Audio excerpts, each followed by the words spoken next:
Hi, my name is Carrie Moyer with the Emporia Writers Group, and I would like to welcome you all to our fall reading. Starting us off this evening will be Deb Ersick. She has worked in the beauty industry for over 25 years and is the owner of Make and Wave Salon. She is a Kansas girl and shares her life with her husband Mike and children John and Emily. Deb is a member of the Kansas Authors Club and Emporia's writing group. Poetry and lyrics have always been a part of her life, but she felt a call to write middle grade Christian fiction after her daughter found it difficult to be that God girl in 8th grade. Take it away, Deb. Okay. My first poem this evening is or maybe more prose, is my reading Heroes. My heroines were at once kind, true, faithful, and strong, saving the day with sweet nature, kindness, morality, and faith. Anne, mischievous, inquisitive, hopeful. Pollyanna, deeply rooted faith and positivity to the point of irritation, and naivety that protected her from life's crueler moments. Heidi, sweet and loving, open and kind, with empathy, conscience, and sacrifice. Uncle Sam's cabin instilled a sense of fairness and passion for equality, followed by the values and characters of Marmee, Meg, Joe, and Beth. People of substance, never afraid to stand strong and give of themselves. My second piece is actually a memory that influenced my life as I got older. Old Only Memories. The day was typical of spring in western Kansas, thunderheads against a bright blue sky. I felt grown up and included in this new club of adults. We marched to pomp and circumstance and stood at our designated time, reaching out to accept our testament of achievement. We listened to the recognition of those with honors and the speeches of the valedictorian and salutatorian. We are at the crossroads of decision, the same phrase we used at 8th grade graduation. We lined up to shake hands with parents, family, and friends, sweating in our red robes with our Sunday best underneath. It was an ending and a beginning, one of many. New friendships loomed. These lives would remain connected by a card at Christmas or the birth of a child. I could not see that life was a continuing collage of moments. Relationships that I held dear slipped away and were touched on at weddings, funerals, and class reunions. Those friendships set a precedent for what I searched for in future relationships. They were honed and trusted, but not nearly treasured enough. Most were shallow and self-serving, but a few were true and worthy of more than I gave. Those friendships, I heard the sage advice. You will only have one or two true friends in your lifetime, but I did not grasp the meaning until I lived life. That the friend that I stayed connected to by a thread, but could pick up right where I left off in a moment, was a true friend. That connection, trust, sharing, secrets, joys, sorrows, disappointments, and love, knowing only she would understand. I wish I had held that friendship in higher esteem, nurturing it, appreciating it. I miss the non-judgmental, open, loving kindness and honesty in her forever absence. I wish I had been more present in her life and celebrated her moments before they all became only memories. And now I would like to introduce Lindsay Bartlett. Lindsay teaches composition to first-year writing students at ESU. In addition, to teaching, she also serves as the administrative assistant for Faculty Senate. Bartlett has spent the better part of 15 years in Emporia, Kansas, and considers the Flint Hills region of Kansas her home. Over time, she has become actively involved in Emporia literary community. Bartlett grew up on a dilapidated old farmstead in west central Kansas, and her rural background informs most of her writing. Her first book, Vacant Childhood, was published in January of this year. Lindsay. Okay, I am going to read a piece called The Weight of Words. So here it goes. I have been on a self-imposed book buying ban since the beginning of February. Why? Because when it comes to buying books, I lack all self-control. There are books in almost every room of my house, minus the kitchen and the bathroom. In my 2-bedroom duplex, I have 6 bookshelves. I have books in boxes stored in my closet and in my laundry room, books in baskets and books on tables, and even some on the floor. I read almost compulsively. I have done so since I was a small child. It is likely an unwritten rule that I cannot read without having multiple books around me. As a child, my mom would take me to the library and I would check out a hefty stack of books. In the car on the 40-minute drive home, I would spread them all out in the back seat before I started to read. As a kid, I would take multiple books with me to church, which in hindsight was probably a better use of my time there, but I digress. Something relatives and family friends still tease me about to this day. I also read multiple books at a time. My mother has asked me on several occasions, how do you keep all of these books you read straight? Truthfully, I don't have an honest answer, I just do. Usually I skirt the question by saying something like, how do you think I've gotten multiple degrees in English if I wasn't a pro at juggling multiple books at a time? The lovely folks who work at the public library probably just quietly smirk when they see me enter the building at least once, sometimes twice a week, usually leaving with a couple more books, even though I most likely haven't made a dent in the stack I checked out on a previous day. One of my good friends thinks it's weird that I spend so much money on and collect so many books. Her comment when coming over to my house and seeing my books is usually something like the following. Lindsay, have you gotten more books again? Personally, I just think her minimalistic, nun-like existence is strange. I need something of more substance to keep my brain occupied than Netflix or Mario Kart, and books have always promised that. My book obsession started innocently enough as a child with the Bernstein Bears, which was then followed by the Boxcar Children and the Babysitters Club. From these books, I inferred that other children should be called cubs. My mom likes to embarrass me at family gatherings with this particular story. That it would be cool to live in a boxcar without adult supervision, and that it would also be a cool thing to start my own club, something I never did. Stashed away in the attic of my parents' home are several boxes of books from childhood, a collection of Bernstein Bear books, the Chronicles of Narnia, and some others, the names of which I cannot remember. My mother boxed all of these books up in the hopes that I would one day have kids who I could share these stories with. Unfortunately for my mother, the books continue to sit in boxes collecting dust and yellowing with age, as her only child remains staunchlessly childless. My dad read The Hobbit by J.R.R. Tolkien to me when I was probably around 5, maybe 6.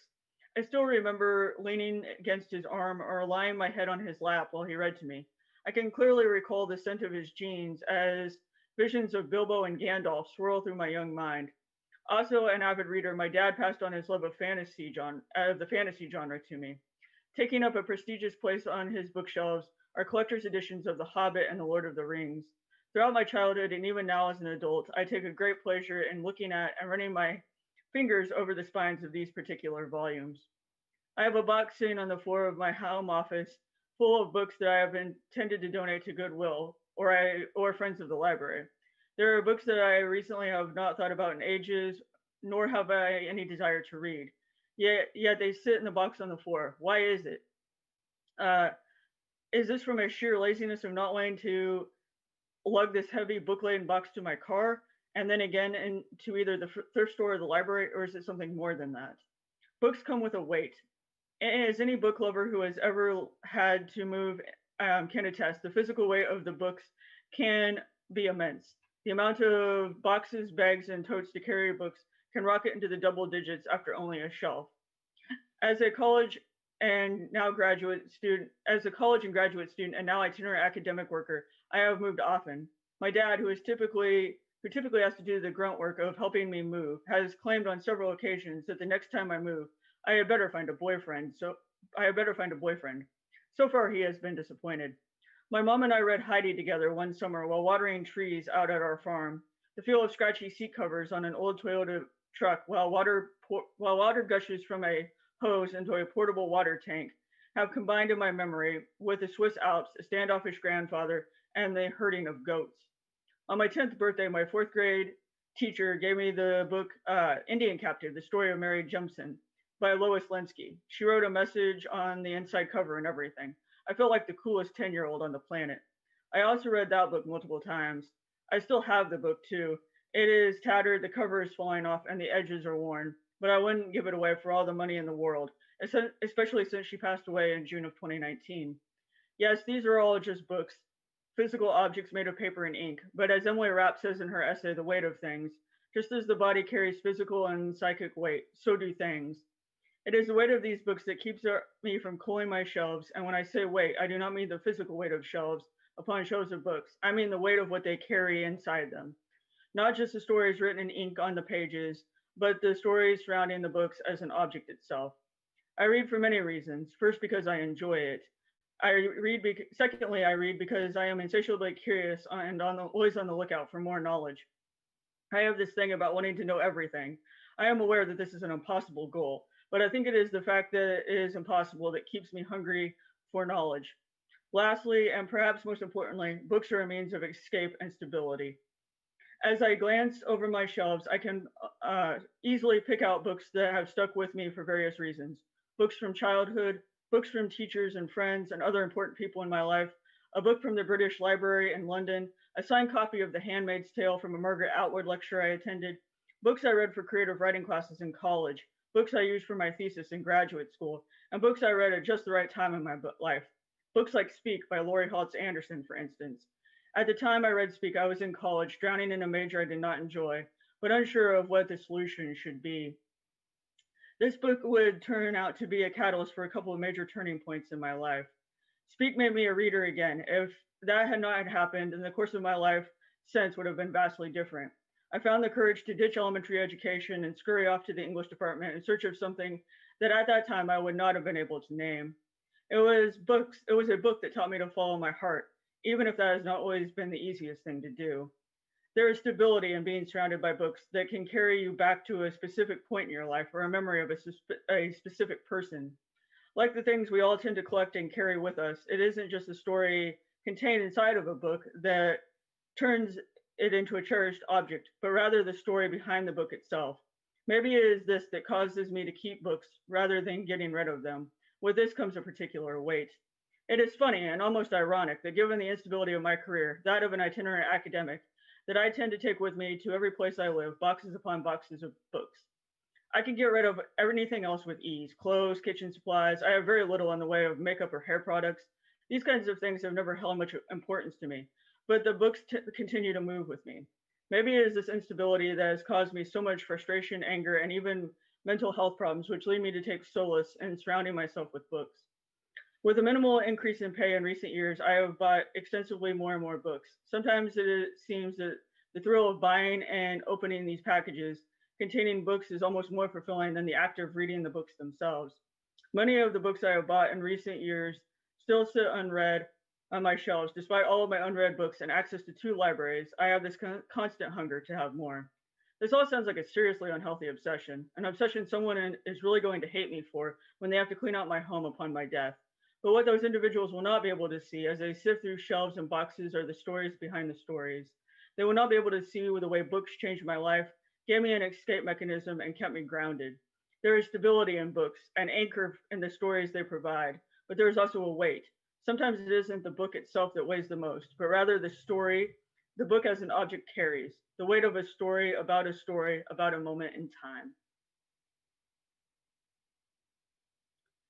And I will now introduce Michelle Zumbrum. Michelle is a bleeding heart social worker, writers groupie, and single mom of two semi-sweet, semi-surely teenagers. Her hobbies include catcalling cats, imbibing cheap wine, and watching Cinnamon Sins on YouTube. Michelle, take it away.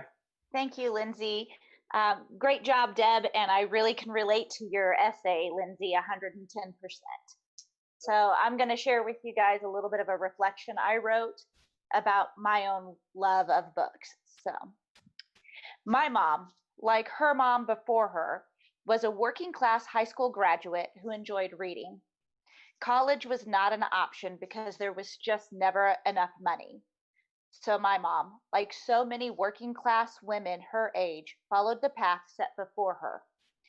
She would graduate high school, get a job, get married, become a mother.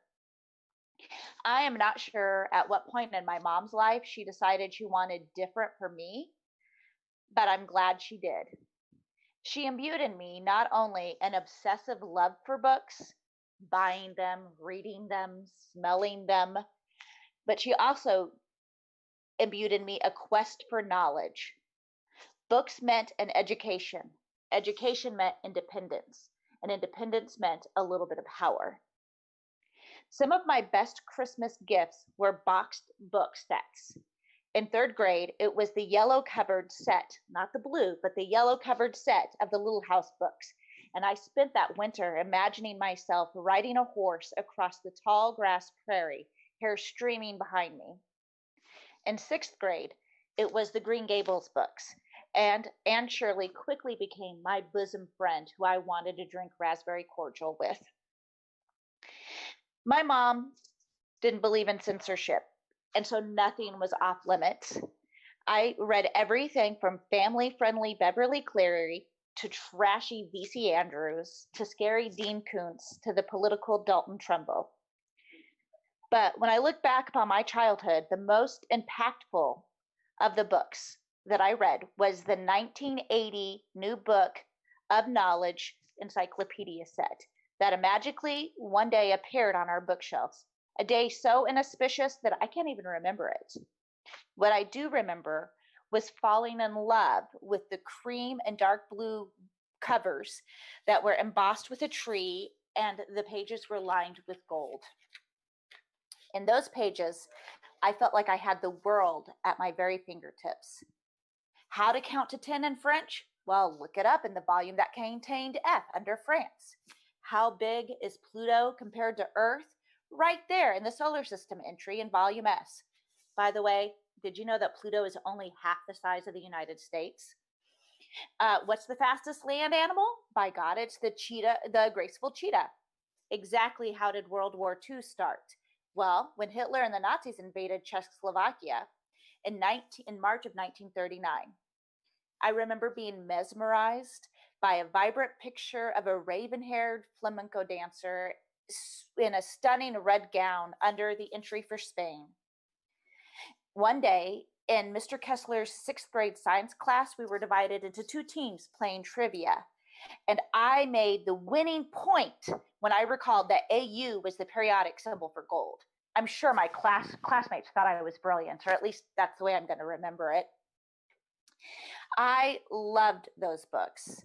And somewhere in my photo album, there's a picture of me during the sleepover with friends, sitting on the living room floor, book open, big smile on my face as I'm showing my friend whatever it was I was reading. When I was perusing Google for information about this beloved encyclopedia set, I discovered that this encyclopedia set was just about the most expensive, best reviewed set on the market back in the day. My working class mom, the one who never let me think that college was not an option, ensured I had access to this information. Google, 30 years before Google was even a thing. My mom not only bought me this encyclopedia set, but she bought me my first ongoing subscription to Time magazine in fourth grade and a globe to map out my first trip around the world. She let me indulge in friendships with Ralph the Mouse, the Indian in the Cupboard, Laura Ingalls Wilder, Anne Shirley, Dave V. Wexler, Adrena Adair, and so many more. But I learned I will never learn enough, that there's always more knowledge to be gained. I'm now 46 with 2 college degrees. My mom, who died in January, was right for teaching me an educated woman is a powerful woman, and I could have never asked for better. Thank you. Next up, I will be introducing Geralyn Henriksen. She has spent her life in Emporia, Kansas, raising 4 kids, teaching English, and telling stories. Take it away, Geralyn. Thank you so much, Michelle.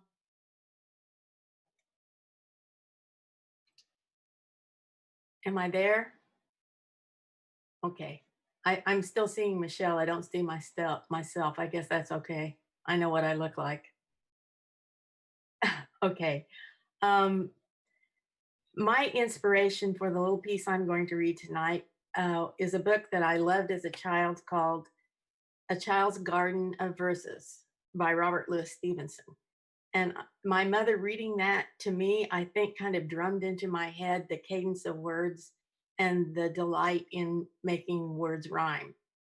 And the one I remember best goes like this. A birdie with a yellow bill hopped upon my windowsill, cocked his shining eye and said, "Ain't you shamed, you sleepyhead?" Well, from there, years later, I came up with this little poem called 10 Little Birds, a tragic tale of attrition. 10 little birds sitting on a line. Zap, zinged a power surge. Then there were 9. 9 little birds perching on a gate. Swipe flashed a kitty paw. Then there were 8. 8 little birds staring up to heaven. Swoop stooped a sparrowhawk. Then there were 7. 7 little birds sorting nesting sticks. Rum, roared the riding mower. Then there were 6.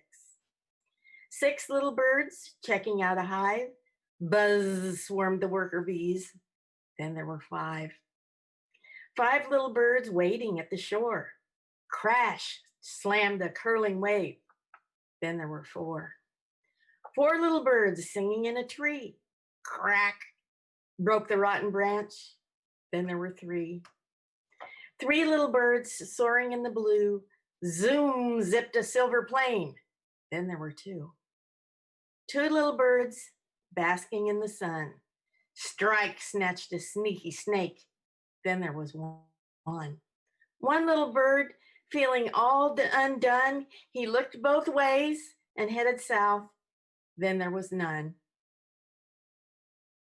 That's why birds lay more than 1 egg. Okay, so next we have Carrie Moyer. Where are you, Carrie? Here he is. Carrie Moyer resides in Emporia, Kansas with his wife, Sarah, and their boys, Edward and Miles. Carrie is the author of 2 collections of poetry. He is the state prose manager for the Kansas Authors Club. Kerry has worked in community mental health, working with youth and young adults for over 20 years. His interests outside of writing include cycling, martial arts, and music. Kerry is inspired as a writer by the people, communities, and landscapes of Kansas and the Midwest. There you go, Kerry. Hello. So I got 3 pieces I'm going to read. The first one, it mentions ghost, and it's October. So, and I grew up liking scary stories. H.P. Lovecraft, King, Kuntz, all of it, all good stuff. Anyway, this piece, I'm going to give a shout out to Astra Magazine. The editor-in-chief, Brett, sent me an email saying this is going to be in his magazine, so that's pretty cool. So anyway, it's called Fireflies. When the fireflies light up and flicker outside my window, I am drawn. The radio plays notes from folk songs bowed across fiddles. Barefoot girls spin while boys stomp dust floors, guitars picking, dropping notes in mason jars. I see ghosts singing hymns, songs about white lightning and longing, dreams, mountain streams, places they will never see again. And those fireflies flicker, glow, dim like prayers outside my window below a waning moon. Okay, and the next one is rural scenes are important to me. So with the winter coming up, this seemed like a good one to read. It's called Farm in December. The farm looks different in December. White over red earth, no green, creek icy still, gnarled branches on gnarled trees, chickens cooped in wood, wire and straw, pigs penned, cattle gathered at the salt licks, tongues out, the ground frozen over. With the long hot days of harvest 2 seasons away, machines rest, blanketed, whitened. Grandpa smokes on the porch in his tattered gray coat, pipe at his lip, while Grandma sits with her yarn at the scuffed kitchen table, counting. And the last one is about, it's a horror story, if you will. It's a poem, though. It's called Dark Corners. Between fearful stares, tearful prayers, the boy's head nodding, eyes straining to see the thing he knew was glaring from the black space. That deep, dark corner with his grinning, tooth-filled face, where the glow from the boy's nightlight could not reach. Pulling knobby knees toward a quivering chin, blanket pulled tight around his small frame, the shaking boy hears it breathing, invisible nails scraping across the hardwood floor. The sinister shade moving slow unseen between scattered things, clutter and toys. Its darkened form, this shadow slithering along the bedroom wall.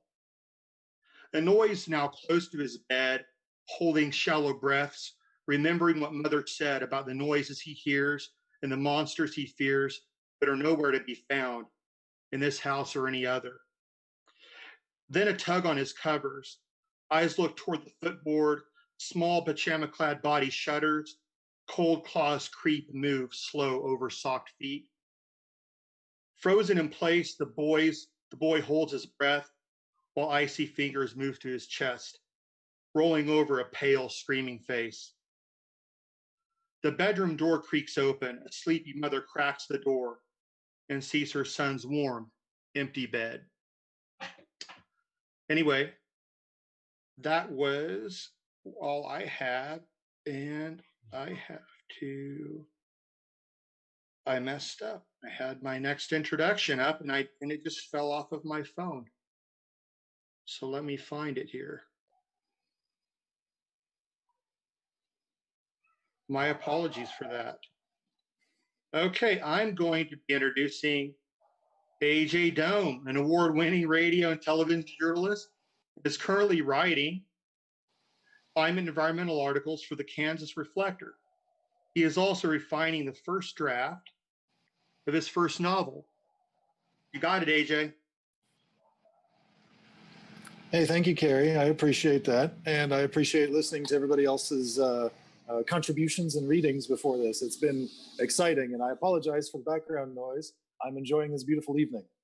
I've been writing some pandemic poems since the pandemic started. I've just been trying to write one a day, so I'll read a couple of those to you, and then maybe we'll read a little bit of the novel I'm working on. How about that?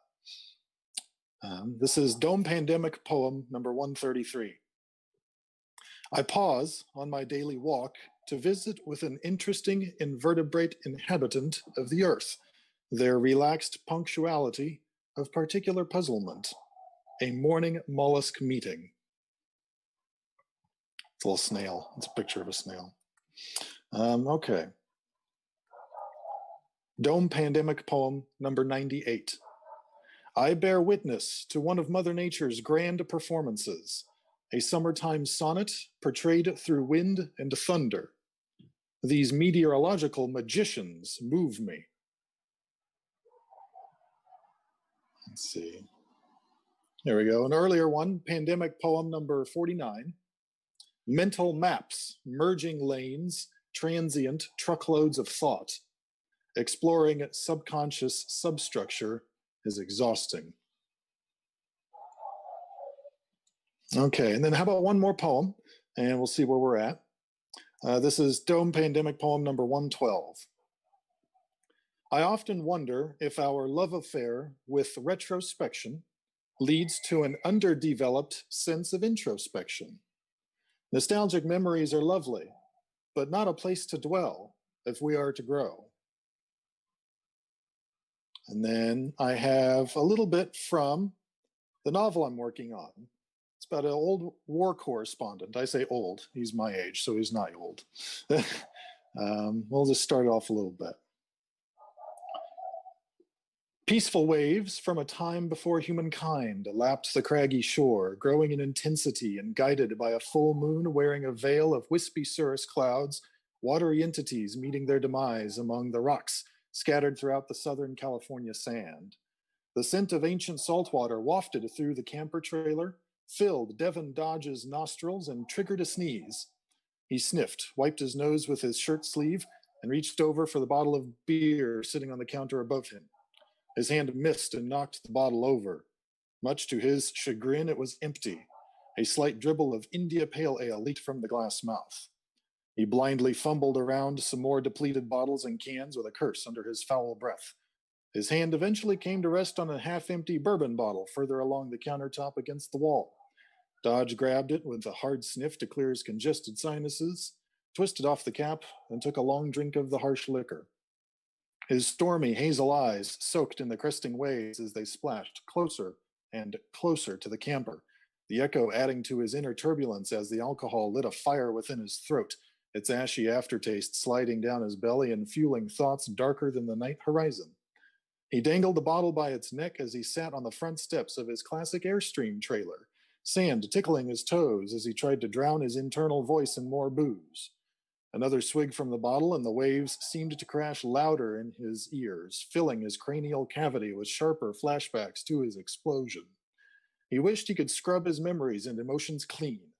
He was not a religious man, even though he had attended more than one morning prayer at the mortar-shelled mosque. It was the only place of worship he ever felt comfortable in. He closed his eyes and meditated. Go away, he thought desperately as his left hand clutched the hand-carved wood pendant hanging from a length of nylon rope around his neck, a gift from the friend he could not save. Go away. Take me with you. Okay. So, hope you enjoyed that. Thank you for listening, everybody. I'm now going to introduce Curtis Becker. Teacher, editor, publisher, and author, Curtis Becker loves helping others achieve their writing goals. His first book, We Watched and Took Note, was published in 2018. He's a member of Kansas Authors Club and has taken first place in spoken word poetry contests at the state convention 2 years running. Curtis, it's all yours. Thanks, AJ. I've enjoyed reading your pandemic poems as we have weathered this pandemic. So thank you for sharing those. I've enjoyed everything tonight. This is wonderful. I'd like to start with a poem called My Companions. Long ago, stories, fodder of my childhood, float in the shadowy, misty regions of my mind. The plot points and characters become remnants of their former selves, but they are a part of me, always with me. These fragments of adventures from my distant past bring jumbled, fleeting emotions, excitement, fear, dread, love, joy, wonder. Forgotten characters accompany me always. Each consciousness swims in my soul, faithful companions, genuine friends, sharing all, judging none. A sense of forgotten places on the edge of my reality. I want to return. I need to return. I've been trying to return. Distant and ephemeral, just out of reach. All right, the next thing that I am going to read is from the aforementioned book, which is probably backward on here. This is the first poem in the book, My Childhood Teddy Bear. My childhood teddy bear now sits in a rocking chair, assuming his look austere. I feel bad about his matted hair. Is it love if it hurts you? I wonder aloud. He is stoic in his refusal to respond. Some of my friends ask, why? Why do you keep that old bear? That one with the missing clump of hair, the one resting upon that rocking chair. Loyalty, friendship, insecurity, innocence lost? I used to care that you might find out about my bear, that old austere lump of hair, slouching in that old rocking chair. That bear has a tattoo of grape jelly on his left ass cheek. That missing eye makes him look BA. I should have found him that pirate patch. Mr. Bear, did Mike Tyson get a hold of your ear? Stoic.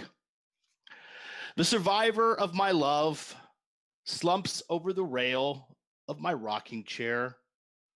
I do not see his pain. My 5-year-old eyes see a bear in good repair, with nary a tear in all of his hair.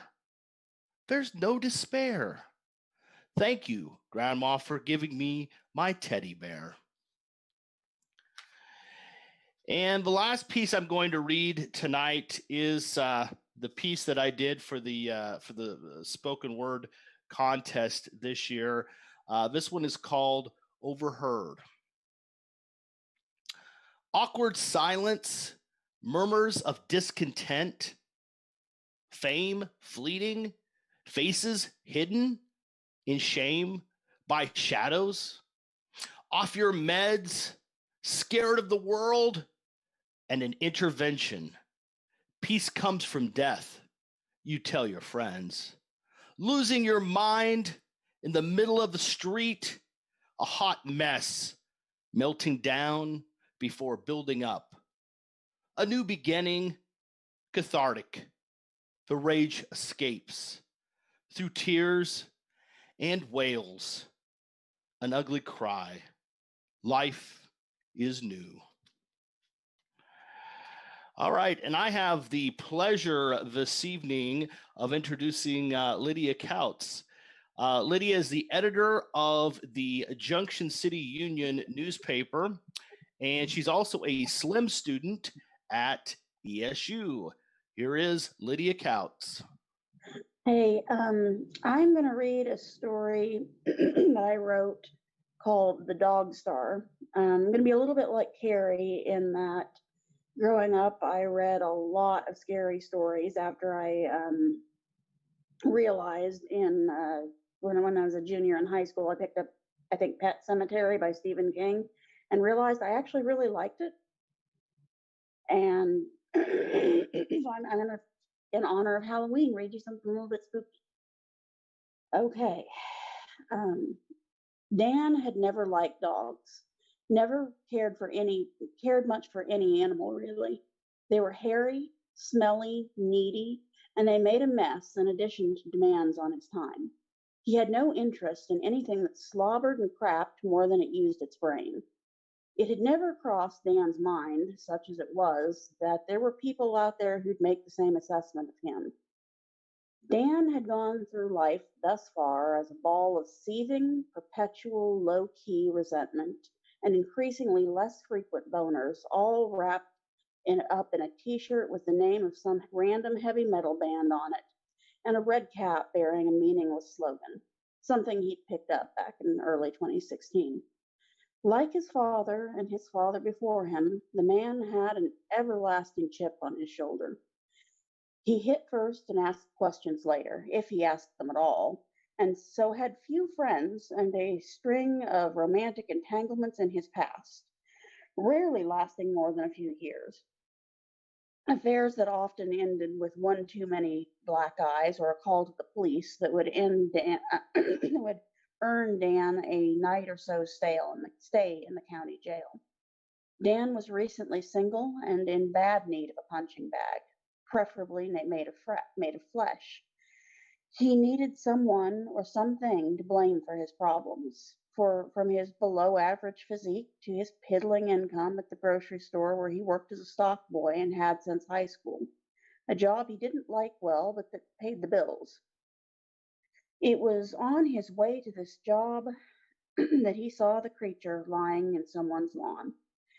It would have come as no surprise to anyone who knew him well that when on his walk to work, he spotted a large black dog in someone's yard and instantly hated it.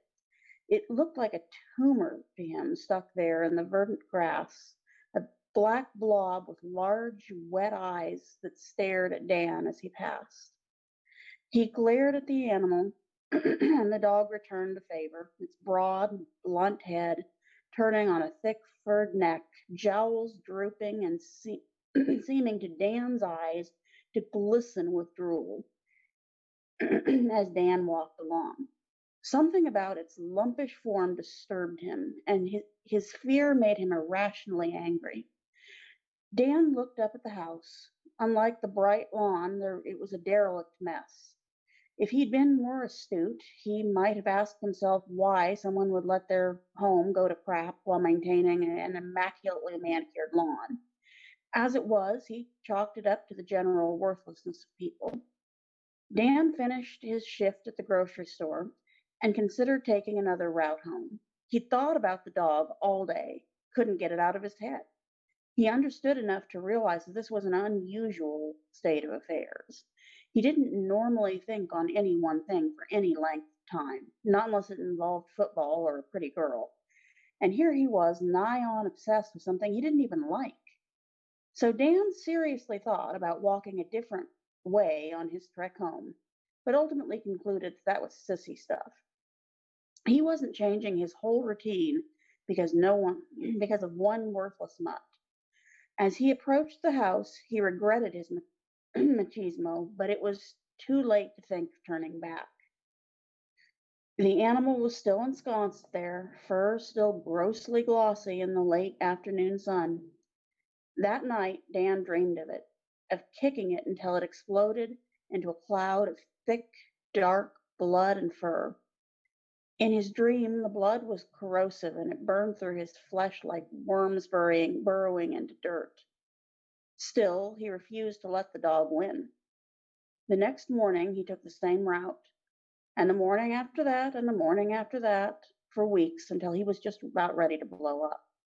It was always there watching him in that same spot, apparently untethered, but seemingly unable to rise, though it looked at Dan like he was a particularly tasty snack.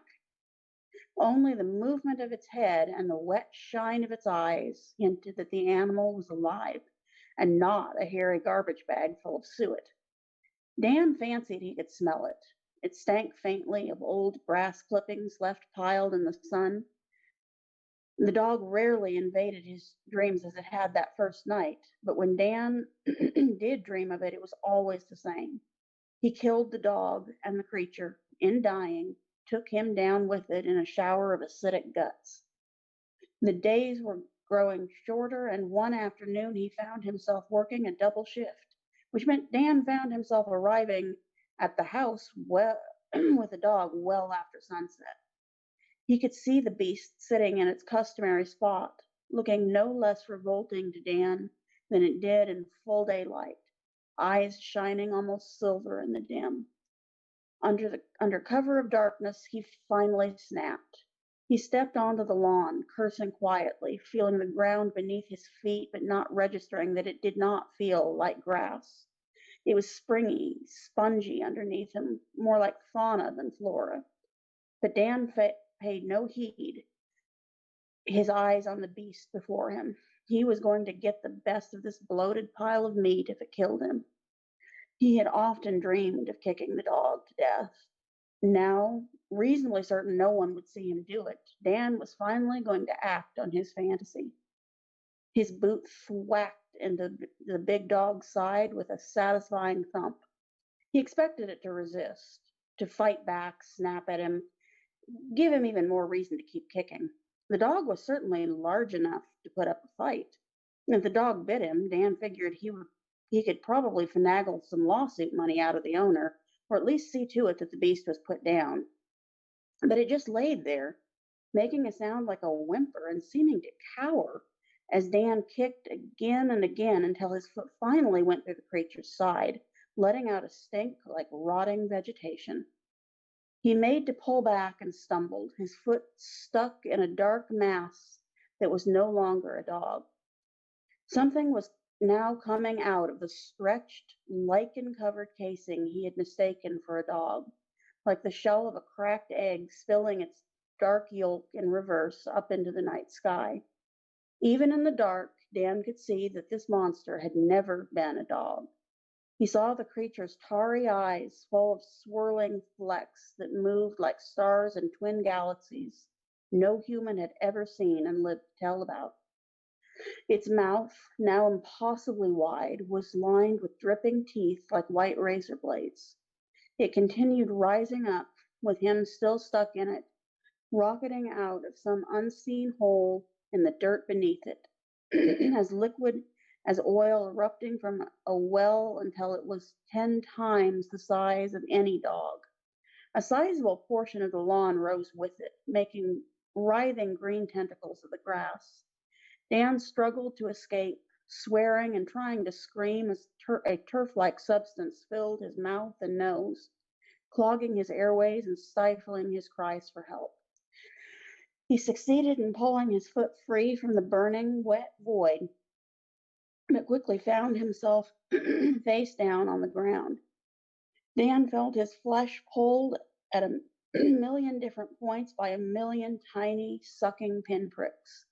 He felt as though he was being vacuumed into the lawn. Unable to breathe and certain he was about to be absorbed or have his skin pulled from his body, Dan was suddenly free.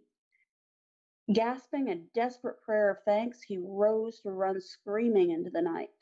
But before he could draw breath to shriek, the thing that was not a dog came crashing down on him, mouth first. Its jaw distended the length of its body, now towering a good 20 feet above Dan. It snapped him up, swallowing him whole, and he went headfirst into an abyss that glittered, as the thing's eyes had, with a million strange stars. The neighborhood rose the next day, none the wiser, but seeing that the owner of the home with the big black dog had done some repairs recently, the house looked as though it had received a fresh coat of paint, and the windows appeared to have been washed at long last. It was puzzling. No one knew exactly who lived there, and the more astute among them realized the repairs would have had to have been done last night. But in the end, they paid it no mind. The house and its seemingly canine resident had been a fixture of the neighborhood, and a disquieting one at that, for an untold number of years. It was something people, for some unspoken reason, left well enough alone. And that's it. Don't kick dogs.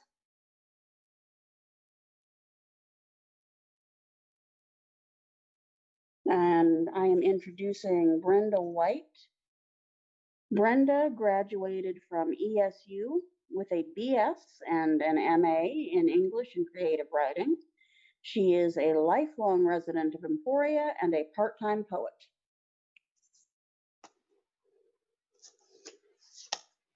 Hi, Lydia. Hi.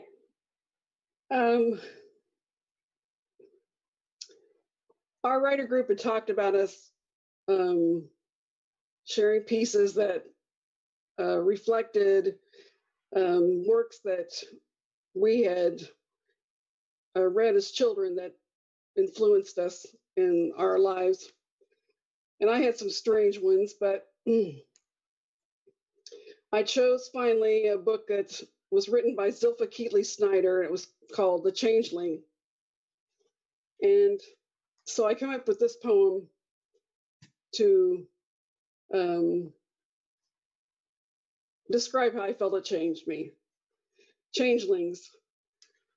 Zilpha Keatley Snyder taught me about grief, not fitting in with my peers or my family, that it was painful to lose your only friend, and how being odd in an even world was a hollow ache of shed and unshed tears. But her pages plied music my heart hummed, haunting, minor, and solitary. Being different wasn't criminal or faux pas, she said. Your outside was not you, and your true self was magic. I could be a fairy princess dancing in trees, balanced amid limbs and branches, a diadem of flowers and tiny wings.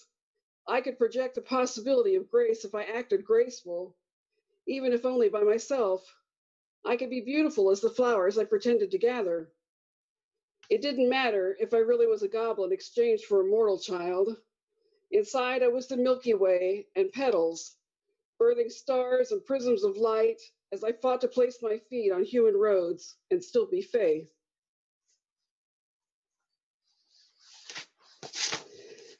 And my next piece is called This Side of the Rainbow. And though I never read The Wizard of Oz, the movie was a tradition at our family for years. And so here it is, This Side of the Rainbow. Dorothy is back at the farm, and already she's tired of stepping in chicken manure and gathering eggs. She dreams in monochrome each night. In the morning, everything tints green. Her oatmeal, the peelings she tosses to the pigs, Miss Gulch's bicycle. By afternoon, the farm blends shades of brown, dust, straw, machinery, endless miles of plowed ground. The hired men are weathered as barn boards, and she's looking toward the prairie for rain clouds, windstorms, and bluebirds. There's no place like home, she mourns, yet something of an old twister turns inside her. She leans across the fence, no longer afraid of the ribbon road, while Toto whines and circles her slipperless feet. And I have one last piece that's not related to the theme, sorry. This is just called February 13, 2017. In Delphi, Indiana, they need an oracle or a miracle to find a monster meandering their woods. That fiend in human disguise who mumbles, down the hill, to little girls he rapes and mutilates.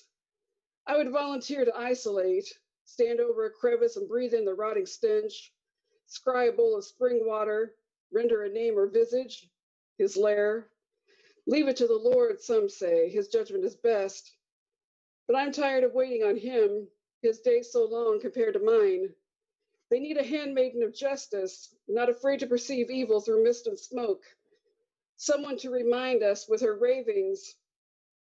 Two souls deserve accountability, that monsters, having tasted flesh, need slain before praying again. And that's all I have. And now I'm going to introduce Tracy Millian Simmons.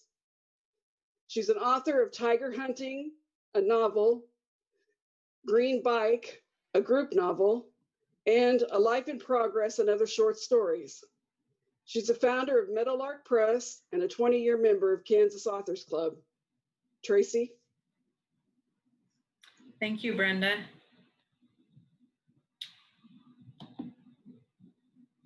Let's see. So I'll read my piece. I focused on literature from my childhood. It might sound cliche to suggest that Judy Blume is the author voice that most stands out when I reflect on the literature that shaped my childhood, but I am going to claim it all the same. Are You There, God? It's Me, Margaret was published in 1970, the year of my birth, and my personal copy of the book, which I bought for $1.50 at the tender age of 10, was from the 30th printing of the title. I was a Kansas farm kid, raised in an area governed by German Lutheran sensibilities. A perk of being a country kid at that time included the freedom to bike alone down miles of gravel road or walk across pastures for self-planned playdates with country siblings. The kids in Judy Blume's books grew up in far-off foreign places, such as New Jersey and Pennsylvania. They rode public transportation, attended bar mitzvahs, and had parents who worked as doctors and lawyers. They had housekeepers who doubled as language teachers and childcare. In spite of all our differences, I was captivated by the first-person narratives of kids my age dealing with situations I could relate to. I don't recall which of Judy Blume's books I read first, but it was Margaret. It was Margaret I was reading in the 4th grade when my teacher announced that it was time for a spontaneous book report. My heart raced as I searched for an appropriate description. Margaret, who'd introduced me to We Must Increase Our Bust Club, also talked about menstruation, practiced putting on sanitary napkin belts, and played 2 minutes in the closet with boys.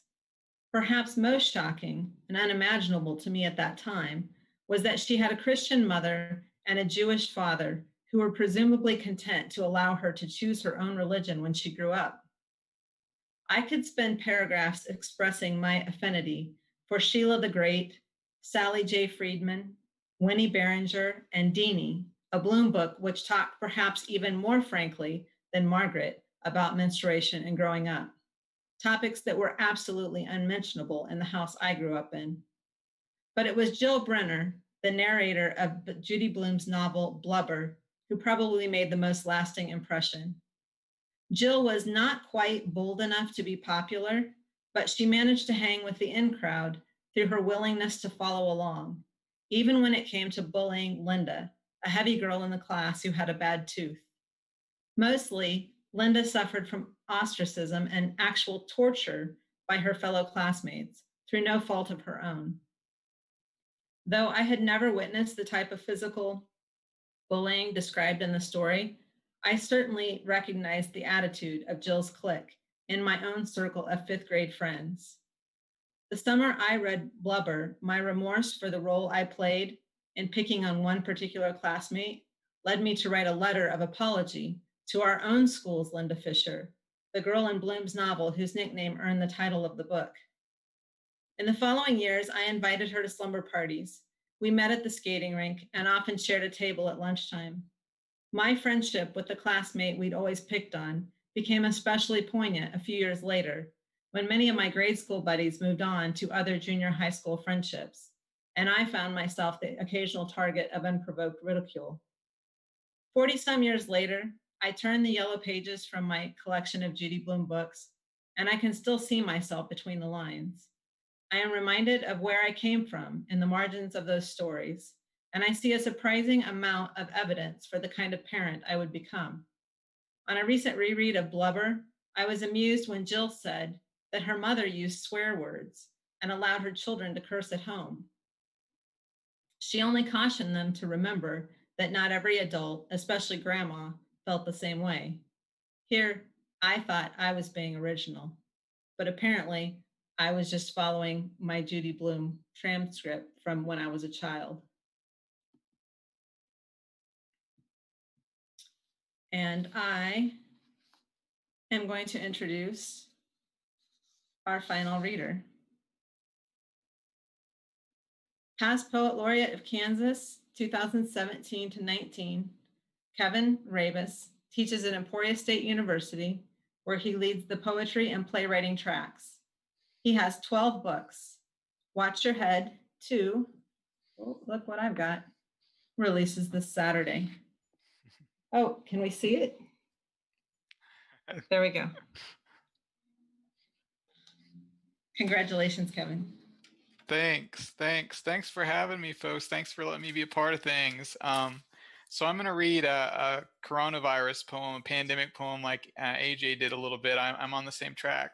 So we stay home, watch the rain, gray day, the lawn greening, the yellow crocus up and trumpeting, and nowhere to go, no one to meet for lunch, the bug in the background, And so I listen to Mingus, Goodbye Pork Pie Hat, and pray for my parents in another town, and for jazz musicians out of work, home with their saxes and drums, rumbling somewhere like the Italian tenor singing from his window to an empty, empty street. And I've got a couple from the new book, which is Poems and Plays, which Tracy mentioned. Here's one about this time of year, but in the city. Sidewalk cracks. October rain in the city. Watch how the cracks in the sidewalk expand. There's a bunch of sketches in this one. Here's another one, Littles. In Yoshi's studio, we found miniatures of his finest sculptures, $25 each. My wife pours me tea for one. I am a child again. There's some of those. Here's a poem that I wrote for people that help out with ESU. Thank you, especially donors and people that help in all sorts of ways. Not all gifts are wrapped in a tight red bow. Some come lightly, like a 20 dropped into a tip cup, like a smile or a hand on a shoulder, or the words, thank you, I appreciate you, I see you.